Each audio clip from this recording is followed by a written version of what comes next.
الله وبركاته.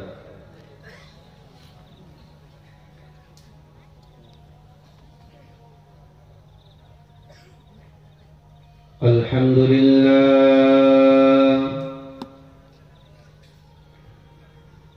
الحمد لله نحمده ونستعينه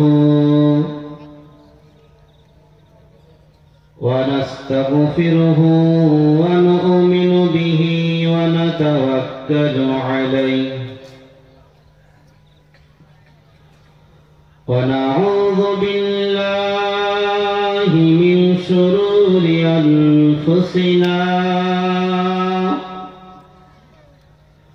ومن سيئات أعمالنا من يهده الله فلا مضل له ومن يضلله فلا هادي له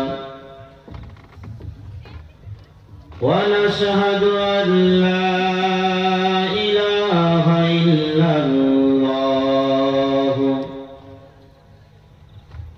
وحده له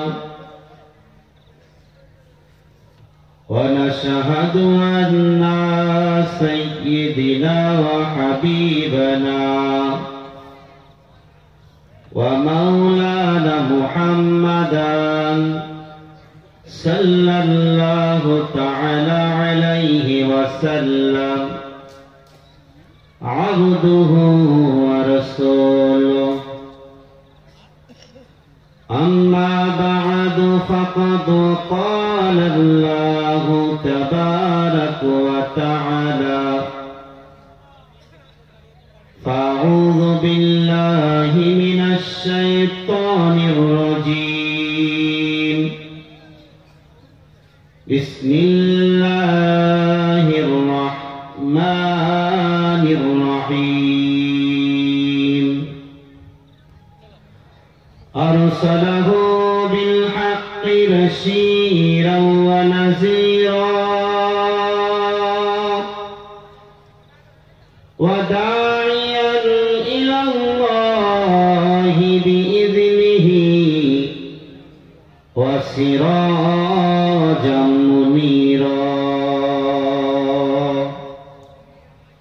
سبحانك لا علم لنا إلا ما علمتنا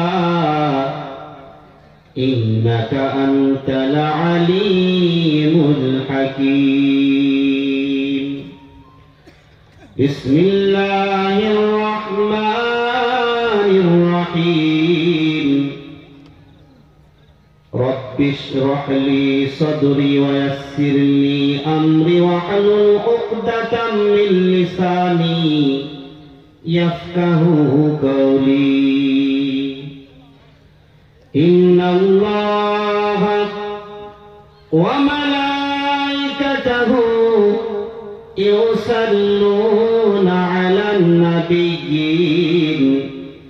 يا أيها الذين آمنوا صلوا عليه وسلموا تسليما.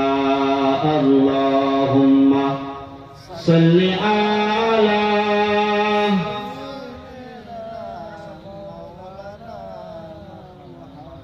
وعلى علي.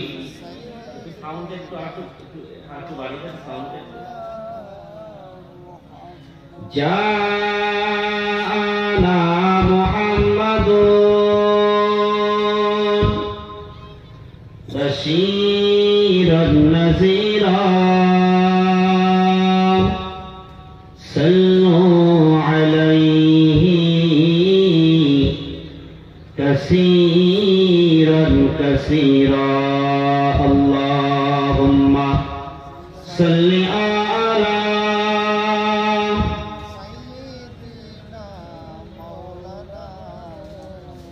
وعلى علي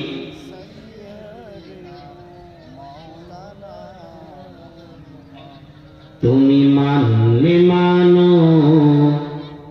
তুমি মানলে মানো, না মানলে মন মানো না। আশিকেরি আসল জান্নাত সোনার মদিনা। সুবহানাল্লাহ, জোরে হবে না? আরেকটু জোরে বলেন। আশিকের জান্নাত কোথায়? যারা নবীর আশিক তাদের জান্নাত কোথায়? মদিনা। কেন? কোন কারণে? যে মদিনাতে আমাদের নবী শুয়ে রয়েছেন। জোরে বলেন। আর উচ্চ স্বরে বলতে হবে। যুবক ছেলেরা চুপ করে আছে, তার কারণ হলো ওদের ফ্রি ফায়ার খেলে সব ব্যাটারি সেল বসে গেছে। সকলে মিলে বাপ বেটায় দাদু নাতি মিলে সকলে তাকবীর দেন, নারায়ে তাকবীর। এই শীতের রাত, এই সময়ে মানুষ, যারা অনেক মানুষ শীতের কাছে হেরে যায়, আর শীত হেরে যায় আল্লাহ ওয়ালাদের কাছে। জোরে বলেন। ঠিক বললাম না ভুল বললাম? আল্লাহ ওয়ালাদের কাছে শীত হারে না, হারে না। যে মানুষ, অনেকে দেখা যায় কুয়াশা যদি একটু বেশি পড়ে, ও আর সকাল 10টা না হলে ঘুম থেকে ওঠে না। কিন্তু একজন মুমিন বান্দা, একজন নামাজি বান্দা দেখবেন ফজরের আযানের সঙ্গে সঙ্গে উঠে পড়ে। এমনকি গরম পানির প্রয়োজন হয় না, ঠান্ডা পানিতে উযুটা করে আল্লাহর জন্য সিজদা দেওয়ার জন্য জায়নামাজে নামাজের জন্য দাঁড়িয়ে যায়। একটু জোরে বলেন।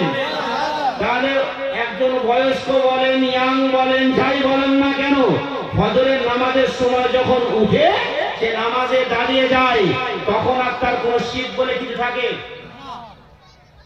এখন বয়স্ক লোকরা বেশি নামাজে বেশি থাকে, ইয়াং ছেলেরা তো থাকে না।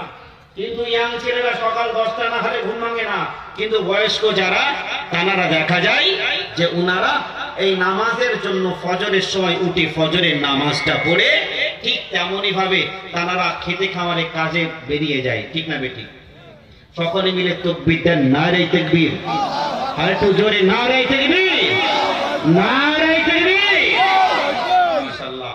দেখেন এই মাহফিলে কতটা ফায়দা, কতটা লাভ আমি অবশ্যই জানাবো। তার আগে বিষয় হলো কি জানেন, যদি কোন জমিনে ফসল তৈরি করতে হয়, ওই জমিনের মাটিটাকে ভাবে করতে হয়। ঠিক না বেটি? জমিনের মাটিটা নরম করতে হয়। শক্ত জমিনে ফসল হয় হয় না। ওই জমিনটা চষতে হয় এবং কাদা করতে হয়, সমান করতে হয়। তারপরে ফসল বুনলে পরে, সেই ফসল লাগালে পরে তবে। আপনারা চাষি মানুষ খুব ভালো জানেন, আমরা তার জানি না, কম বেশি যতটা জানি এটা বলি জানেন। এজন্য এই মাহফিল গুলোই আসলে আমাদের লাভ কি আর লস কি। একদল মানুষ তারা আছে, তারা বলে এই মাহফিল দিয়ে কি হবে। ঠিক না বেঠিক? এই দিয়ে কি হবে? যদি দেখেন কোরআনের আলোচনা যেখানে হয়, বাধা আসে না, আসে না? হ্যাঁ। কিন্তু আপনি বর্তমান যুগে ইয়াং ছেলেদের মন পাড়ার মতো যেসব অর্কেস্ট্রা বলেন, হাঙ্গামা বলেন, যাই বলেন না কেন, ওই রকম অনুষ্ঠান যদি কোনো জায়গায় হয়, আজ পর্যন্ত কেউ বলেনি ওই দিয়ে কি হয়। বলে মুসলমানের ঘরের ছেলেরাই চেটা দেয়, মুসলমান ঘরের ছেলেরাই, মুসলমান ঘরের মেয়েরাই টাকা দিয়ে তাদেরকে ভাড়া করে নিয়ে আসে। ভুল বললাম না ঠিক বললাম? আল্লাহ পাকের নবী সাল্লাল্লাহু আলাইহি ওয়াসাল্লাম পৃথিবীর জমিনে এসেছিলেন মেলা তুলে দেওয়ার কারণে। আরবের জমিনে সবথেকে বড় মেলা ছিল ওতাজের মেলা। আজ আমরা মুসলমান নবীর উম্মত দাবি করে মুসলমানরা নিজেরা নিজেদের জায়গাতে মেলা দিই। ভুল বললাম না ঠিক বললাম? আছে না নাই? দেখবেন যত কুকর্ম মুসলমানদের ভিতরে, সবাই না বলবেন না যে এখন উপরে থুতু ফেললে থুতু কোথায় আসে। বা দেখেন আমরা অনেক সময় একটু ডোজ করা হয়ে গেলে আমার অনেক বাবাজি আমার উঠে চলে যাবে, শুনলাম না ওকে আনতে বলছে। দেখেন তা'মুরুনা বিল মা'রুফ ওয়া তানহাউনা আনিল মুনকার, সৎ কাজের আদেশ, অন্যায় কাজ থেকে নিষেধ করার দায়িত্বভার আমাদের নাকি সকলে দেখেন আল্লাহ পাকের নবী একটু ঘুরিয়ে দেন, ওই দিক ঘুরিয়ে দেন, টানবে। আল্লাহ পাকের নবী সাল্লাল্লাহু আলাইহি ওয়াসাল্লাম তিনি জানিয়েছেন, আলা কুল্লুকুম রাঈন ওয়া কুল্লুকুম মাসউলুন আন রাইয়াতিহি। প্রত্যেক ব্যক্তি দায়িত্বশীল, যার যার দায়িত্বের ব্যাপারে আল্লাহর দরবারে কৈফিয়ত দিতে হবে, না হবে না? আমি আমার দায়িত্ব, কি দায়িত্ব? এখন স্টেজে বসে আছি, আমার সম্মুখে যতজন মানুষ আছে এনাদেরকে কি দিলাম, কোন কথা বললাম, কিভাবে আমি এনাদেরকে ইসলামের দাওয়াত দিলাম, এর পুরো কৈফিয়ত আল্লাহর দরবারে আমাকে দিতে হবে। বললাম না, ঠিক বললাম? তার কথাগুলো আমাকে নেবে বলতে হবে না আন্দাজে বলে যাব? ভেবে বলতে হবে। হক কথা যদি বলি যে এখানে হক কথা বললে পরে আমার সমস্যা আছে, সামনে বছরে দাওয়াত হবে না, কমিটির লোক কমিটির বিরুদ্ধে যদি কোনো কথা চলে যায়, যদি বলি তাহলে আমার টাকা কমিয়ে দেবে, এইরকম মন মানসিকতা নিয়ে যদি এই স্টেজে উঠে আমি যদি নসিহত করি, আল্লাহর দরবারে আমায় কৈফিয়ত দিতে হবে না, হবে না? এজন্য দেখেন দায়িত্বটা আমার, যেমন এখানে দায়িত্ব, এই দায়িত্ব আমাকে পালন করতে হবে, ঠিক তেমনই ভাবে প্রত্যেক ব্যক্তির দায়িত্বশীল। আল্লাহ পাকের নবী বললেন, যার যার দায়িত্বের ব্যাপারে আল্লাহর দরবারে কৈফিয়ত দিতে হবে। একজন বাড়ির গার্জিয়ান, তার অধীনস্থ রয়েছে তার বিবি, তার সন্তান, তার আত্মীয় সন্তান রয়েছে, মেয়ে রয়েছে, ছেলে রয়েছে, প্রত্যেকের জন্য দায়িত্ববান ব্যক্তি হলো তার পিতা, ঠিক না বেটি? আর ওই সন্তানরা যদি, ওই বিবিরা যদি কুকাজ কর্ম করে আর যদি গার্জিয়ান হয়ে তাদেরকে আমরা না বলি, তাহলে আল্লাহর দরবারে কৈফিয়ত দিতে হবে না, হবে না? হ্যাঁ, এই জন্য সকলেই আমরা দায়িত্বশীল। এজন্য আমরা আসি দুরূদ শরীফ, আল্লাহুম্মা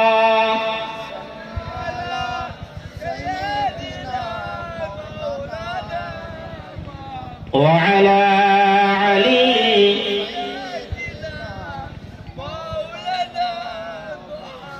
সকলে আমরা নবী মদিনাকে ভালোবাসি না, বাসি না?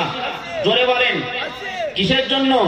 একমাত্র আমাদের নবী সেই মদিনাতুল মুনাওয়ারায় সবুজ গম্বুজের নিচে আরাম ফরমাচ্ছেন, ওই নবীর জন্য মদিনাকে বড় মহব্বত করি। জোরে বলেন, আর একটু জোরে বলেন। তুমি মানলে মানো, তুমি মানলে মানো, না মানলে মন মানো না। আশিকেরি আসল জান্নাত সোনার মদিনা। জোরে বলেন সুবহানাল্লাহ, জোরে বলেন। আশিকেরি আসল জান্নাত সোনার মদিনা। আশিক হৃদয়ে যত ইশকের জ্বালা দূর করিতে পারেন ওই মদিনাওয়ালা। সুবহানাল্লাহ, জোরে বলেন। আর একটু জোরে বলেন। দূর করিতে পারেন ওই মদিনাওয়ালা। আশিক হৃদয়ে যত ইশকের জ্বালা দূর করিতে পারেন ওই মদিনাওয়ালা। দূর করিতে পারেন ওই মদিনাওয়ালা। তাই মদিনা মদিনা করে হয়ে যায় ফানা। আশিকেরি আসল জান্নাত সোনার মদিনা। জোরে বলেন সুবহানাল্লাহ। আর একটু জোরে বলেন। এক সময় ছিল মদিনা অলকনের ভূমি, নবীর ছোঁয়ায় হলে আরশের চেয়েও দামি। জোরে বলেন। নবীর ছোঁয়ায় হলে আরশের চেয়েও দামি। নবী যে তাই আছেন শুয়ে জান্নাতের বাগান বলে করলেন ঘোষণা। আশিকেরি আসল জান্নাত সোনার মদিনা। একটু জোরে বলেন সুবহানাল্লাহ। দেখেন আল্লাহ পাকের নবী সাল্লাল্লাহু আলাইহি ওয়াসাল্লাম তিনি এই মদিনায় আসার পর মদিনা আল্লাহ সোনার মদিনা বানিয়ে দিয়েছেন। যে নবীর ছোঁয়াতে সোনার মদিনা হলো, সেই নবীর নাম প্রতি জান্নাতের দরওয়াজায় লেখা আছে। একটু জোরে বলেন।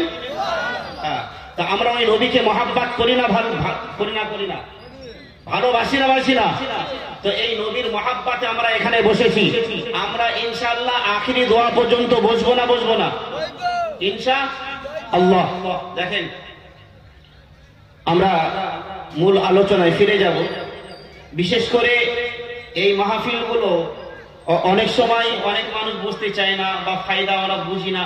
আমরা চাই কি নগদ নগদ, তার মানে ইনকাম করলে নগদ যেমন টাকা আসে, আল্লাহ এরকম নগদ কিছু দিলে ভালো লাগবে নাকি? এটা আখিরাতের সঞ্চয়, ঠিক না বে ঠিক? আমরা আল্লাহকে মহাব্বত করি, আল্লাহকে ভালোবাসি, তাই আমরা আল্লাহর জন্য এই মাহফিলে বসেছি। আমি আপনাদেরকে এই মাহফিলে বসলে কি উপকার হয় ইনশাআল্লাহ জানাবো।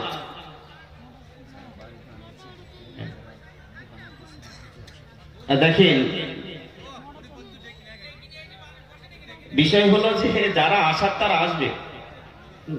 এখন শয়তান তো আপনাদের গ্রামে সব থেকে বেশি। তার কারণ হলো শয়তান এই মাহফিলে ঢুকতে দেবে না। তার কারণ হলো শুধু বলবে ফুচকা তলায় যা, ফুচকা খা, বাদাম নিয়ে একটু ঘোর, আর যদি একটু কোনো ঝামেলা পাকানো যায় এই মাহফিল থেকে উঠে যেন ঝামেলা যায়, এটা শয়তান কাটি মারবে। তার কারণ হলো এইখান থেকে সুবহানাল্লাহ বললে, এইখান থেকে আলহামদুলিল্লাহ বললে, এইখান থেকে আল্লাহু আকবার বললে, এইখানে শুধু কিছু না বলেও যদি বসে থাকে, আল্লাহ পাকের নবী বললেন তার জিন্দেগির ছোট ছোট গুনাহগুলো আল্লাহ এমনি মাফ করে দেন। আর একটু জোরে বলেন। তাহলে যেখানে নেকি আছে, যেখানে লাভ আছে, সেখানে ডাকার প্রয়োজন নাই। ইমানি পাওয়ার যদি থাকে, ওই দোকান, ওই রাস্তা, ওই গল্পের জায়গা ছেড়ে এই মাহফিলে সকলে এমনি বসে পড়বে, ঠিক না বেঠি? যারা দাঁড়িয়ে আছে তাদেরকে যদি বলি ভাই বসো, এখন প্যান্ট সব আটো ছাটো, এখন বসা তো যাবে না। এখন অনেক হয়তো জলসা আস্তে আস্তে খুব জোর বেগ পেশাব পেয়েছে, এখন বসলে তার বসার মতো তো পরিস্থিতি নেই, টাইট ফিট, তো লে একটু দাঁড়িয়ে দাঁড়িয়ে ঝেড়ে দিই। এখন সেই মনে করে যে বসবো, আমি তো সেরকম নেই, তো অনেকে কি করে হুজুর যখন ডাকলো অপমান করবো চলে যায়, ঠিক না বেঠি? এই জন্য বিষয় হলো যে আমি কাউকে বলি না বসতে, যার ইচ্ছা লাগবে বসবে।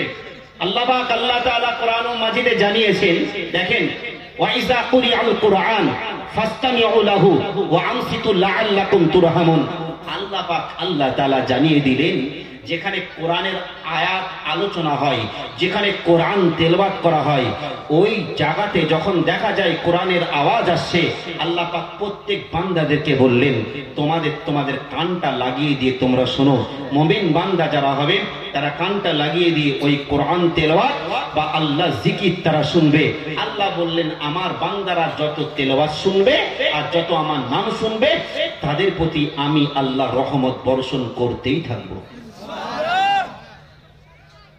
আজ আমাদের রহমতের খুব দরকার, প্রয়োজন আছে। পৃথিবীর জমিনে শান্তি নাই, সুখ নাই। যুবক ছেলেরা সুখের আশায় খোঁজে রাস্তাঘাটে, যুবক ছেলেরা স্যাড সং শোনে, একটু কষ্ট পেয়েছে তাই, ধোকা খেয়েছে, ছাকা খেয়েছে তাই।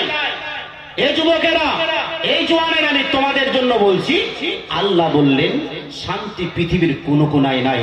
শান্তি যদি পেতে চাও, আলা বিযিকরিল্লাহি তাতমাইন্নুল কুলুব, আমি আল্লাহ আমার নামটা ধরে ডাকো, তোমার অন্তরে আমি আল্লাহ শান্তি ঢুকিয়ে দেব। আর একটু জোরে বলে। এই জন্য শান্তি যদি পেতে চাই, এই মাহফিলে এসে বসতে হবে না? হবে না? আর একটু জোরে বলেন।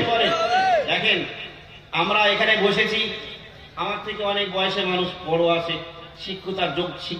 শিক্ষিত ব্যক্তি রয়েছে, যোগ্যতায় অনেক বেশি। তবু আমি আপনাদের সম্মুখে এসেছি, দু চার কথা বলবো। ওই কথাগুলো যদি শ্রবণ করেন, ইনশাআল্লাহ আপনারাও কামিয়াবি, আমিও কামিয়াবি। আল্লাহ পাক আমাদের সকলকে সহি সালামতে সঠিক কথা বলবার এবং শুনবার তৌফিক দান করুক। সকলে বলি আল্লাহুম্মা আমিন। উপস্থিত আজকের এই মহান মাহফিলের প্রধান অতিথি ওলামা ইকরাম, গ্রামের ইমাম সাহেব, সম্মুখে বসে থাকা বয়োজ্যেষ্ঠ বাবাজি, আমার সমজুটিয়েশন জেনারেশন বন্ধু বান্ধবেরা, পর্দার আড়ালে প্রাকৃতিক দুর্যোগ ভেদ করে অপেক্ষিত আমার মা ও বোনেরা, সকলকে জানাই আন্তরিক মোবারকবাদ জানিয়ে স্বল্প সময় যতটা টাইম আমাকে দিয়েছেন আলোচনা করব। যদি শ্রবণ করেন, ইনশাআল্লাহ আল্লাহ আপনাদের জন্য জান্নাতের রাস্তা পরিষ্কার করে দেবেন। জোরে বলেন। প্রথমে আসি, আমরা কি মানুষ? আল্লাহ পাক বললেন ওমা খলাকতুল জিন্না ওয়াল ইনসা ইল্লা লিয়াবুদুন, আমি আল্লাহ মানব এবং জিন জাতিকে তৈরি করেছি। পৃথিবীর জাত কটা? দুটো, একটা মানব জাতি আর একটা জিন জাতি। আচ্ছা, যারা জিন আছে বিশ্বাস করে না, তাদের ঈমান থাকবে না। কি বললাম? ঈমান থাকবে না। তার কারণ হলো আল্লাহ কোরআনে বললেন ওমা খলাকতুল জিন্না ওয়াল ইনসা, আল্লাহ মানব এবং জিন জাতিকে তৈরি করেছেন। আমাদের ভিতরে মাস্টার, ডক্টর, ইঞ্জিনিয়ার, আলেম, ওলামা বা পীর মাশায়েখ হয়, আল্লাহর ওলি বান্দা হয়, ওনাদের ভিতরেও ঠিক সেম। এবারে দেখেন, ইবলিস যারা আমাদের ধোঁকা দেয়, সবাই আমরা নাম শুনেছি। ওই ইবলিস কিসের বাচ্চা জানেন? জিনের বাচ্চা। কিসের বাচ্চা? জিনের বাচ্চা। তো ইবলিস সে ওয়াদা করেছে আল্লাহর কাছে, সূরা নিসা আয়াত নম্বর 119, ওয়ালা ইউদিল্লুন্নাহুম ওয়ালা ইউমান্নিয়ান্নাহুম, আমি আপনার প্রত্যেক বান্দাদেরকে পথ ভ্রষ্ট করেই ছাড়বো। কে বলল? ইবলিস। ইহদিনাস সিরাতাল মুস্তাকিম, আমরা আল্লাহর কাছে চাই আল্লাহ যেন আমাদের সহজ সরল রাস্তায় পরিচালনা করা। ইবলিস বলল, আল্লাহ আপনার বান্দারা ওই যে রাস্তায় চলবে, ওই সহজ সরল রাস্তায়, সোজা রাস্তায় আমি দাঁড়িয়ে থাকবো, আপনার বান্দাদেরকে পথভ্রষ্ট করে তাদেরকে বেকাটারা রাস্তায় ঢুকিয়ে দেবো। কে বলল? ইবলিস। আল্লাহ বললেন, না, আমার আশিক বান্দা যারা হবে, আমার মাহবুব বান্দা যারা হবে, আমার পিয়ারা বান্দা যারা হবে, তাদেরকে ধোঁকা দিয়ে জাহান্নামে নিয়ে যেতে পারবে না। জোরে বলে, আরেকটু জোরে বলে। আল্লাহ পাক জানিয়ে দিলেন আমার মাহবুব আশিক বান্দা তারা কারা? যাদের ভিতরে ঈমান আছে।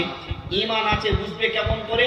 সূরা মুজাদালা আয়াত নম্বর 22, আল্লাহ পাক বললেন, আমি মানুষদের অন্তরে ঈমান ঢুকিয়ে দিই, মানুষদের অন্তরে ঈমান ঢুকিয়ে দিই, ঈমানটাকে সাজিয়ে দিই। ঈমান শব্দের অর্থ জানা আছে কি? বিশ্বাস।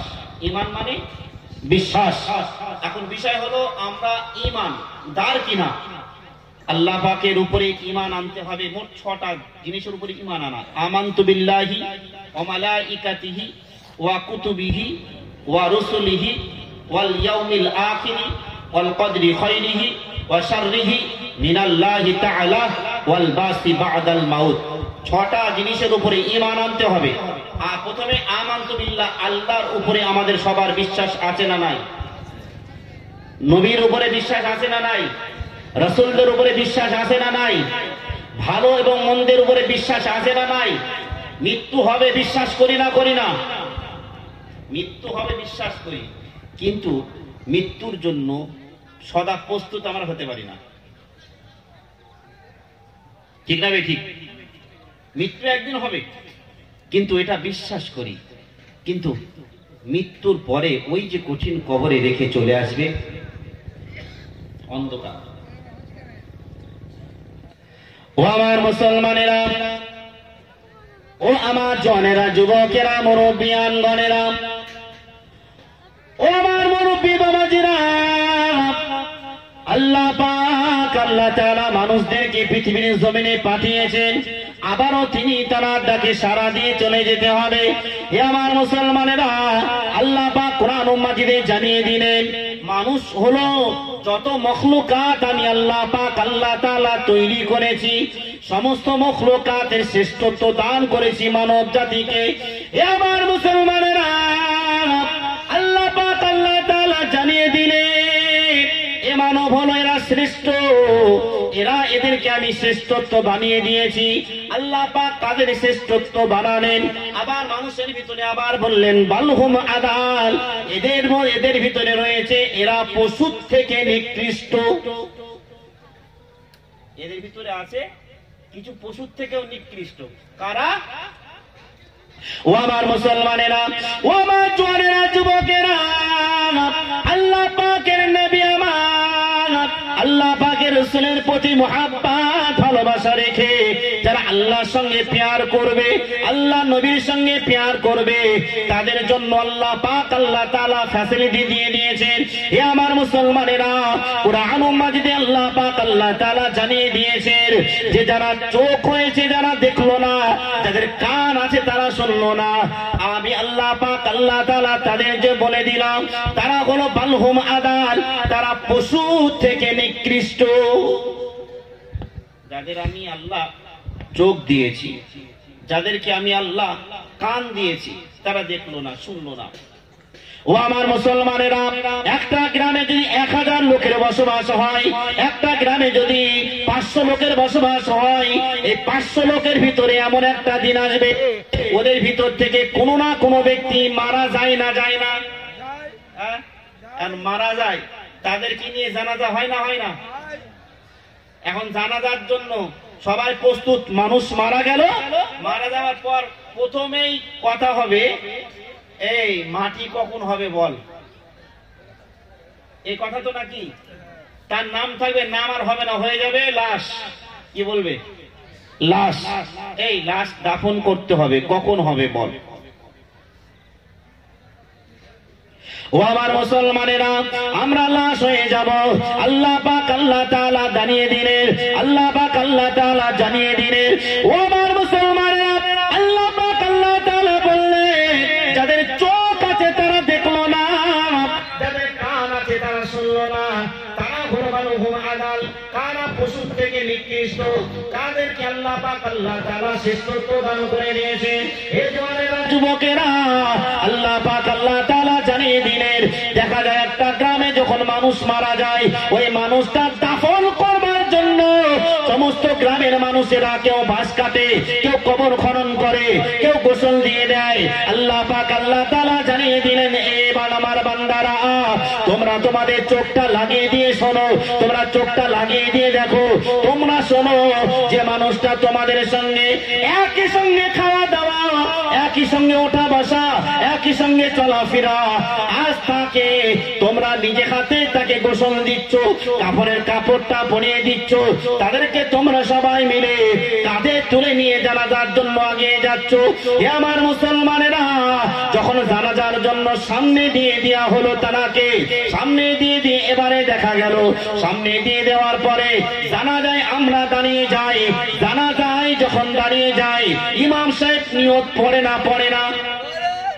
ইমাম সাহেব নিয়ত বলে দিল, আবার জানাজায় দাঁড়িয়ে দাঁড়িয়ে বলতে হয়, হুজুর নিয়তটা একটু বলেন। প্রতিদিন তার হয় না, নিয়তার মন থাকে। এখন নিয়ত বলা হলো, জানাজায় দাঁড়াতে কি কি পড়তে হয় অনেকে তো জানে না। দাঁড়িয়ে গেলাম, তাহারিমা বাঁধলাম, সানা পড়তে হয়, দুরূদ পড়তে হয়, দোয়া পড়তে হয়। এখন ইমাম সাহেবও পড়বে, ইমাম সাহেবের সঙ্গে সঙ্গে যারা মুসল্লি, যারা পিছনে নামাজ পড়বে, ইক্তেদা করবে, তাদেরকেও পড়তে হবে। একটু দুরূদ শরীফ পড়েন, আল্লাহুম্মা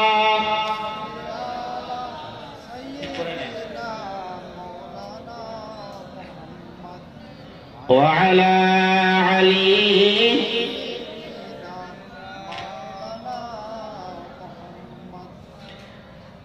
তো যখন আমরা জানাজায় দাঁড়িয়ে যাই, এই জানাজায় দাঁড়িয়ে গিয়ে আমরা যখন সবাই, বড় ছেলে বা কেউ এসে বলল যা ভুল করেছে সব ক্ষমা চায় না, চায় না? যদি ঋণ করে থাকে, আচ্ছা যত পাষাণ লোক হোক না কেন, ওই কথা শোনার পর সে ক্ষমা করবে না, করবে না? করবে। তার কারণ হলো সে তো আর দুনিয়ায় নাই। ও আমার মুসলমানেরা, হে আমার জওয়ানেরা, যুবকেরা, আল্লাহ পাক আল্লাহ তাআলা জানিয়ে দিলেন, তোমরা দেখো দেখো দেখো, হে মুসলমানেরা, 1000 লোকের ভিতরে একজন মারা গেল, তাকে দাফন করার জন্য এগিয়ে গেলাম, এবারে জানাজা হয়ে গেল, কবরে নামানো হলো, কবরে নামিয়ে দিয়ে এবারে আমরা সবাই 3 মুঠো করে মাটি দিই। মিনহা খলাকনাকুম ওয়া ফিহা নুঈদুকুম ওয়া মিনহা নুখরিজুকুম তারাতান উখরা। হে মুসলমানেরা, আমরা এই দোয়া পড়ে মাটি দিই। দেখা যায় ওই কবরস্থানে দোয়া পড়া নিয়েও মারামারি বা ঝামেলা হয়, ঠিক না ভুল? কেউ বলে পড়া যাবে, কেউ বলে পড়া যাবে না, কেউ বলে এমন করে বলো, কেউ বলে এমন করে দাও। ঝামেলা আছে না নাই? এখন আল্লাহ বললেন তোমাদের চোখ আছে তোমরা দেখো, কান আছে শোনো, দিয়ে অনুভব করে আমার দিকে আগিয়ে আসো। আর আমরা কি করছি? ইবাদতখানায় গিয়ে ইবাদত করার জন্য আগিয়ে গিয়ে ইবাদত করা নিয়ে ঝামেলা হচ্ছে, ঠিক না বেঠিক? মসজিদে গিয়ে নামাজ নিয়েও ঝামেলা হয় না, হয় না? ইবলিস শয়তান দেখলো ভালো কাজে যদি কাটি না দিই, ও তো বলেছে যে আমি আপনার বান্দাদের পথ ভ্রষ্ট করবই, সোজা রাস্তায় দাঁড়িয়ে থাকবো, তাদেরকে ওই রাস্তা অতিক্রম করতে দেবো না। কিন্তু যত ভালো কাজ ইবলিস শয়তান সব জায়গায় বাধা, ঠিক না বেঠিক? হ্যাঁ, ও আমার মুসলমানেরা, আল্লাহ পাক আল্লাহ তাআলা এজন্য বললেন একজন মানুষ 1000 মানুষের ভিতরে যখন মানুষটা মারা যায় 100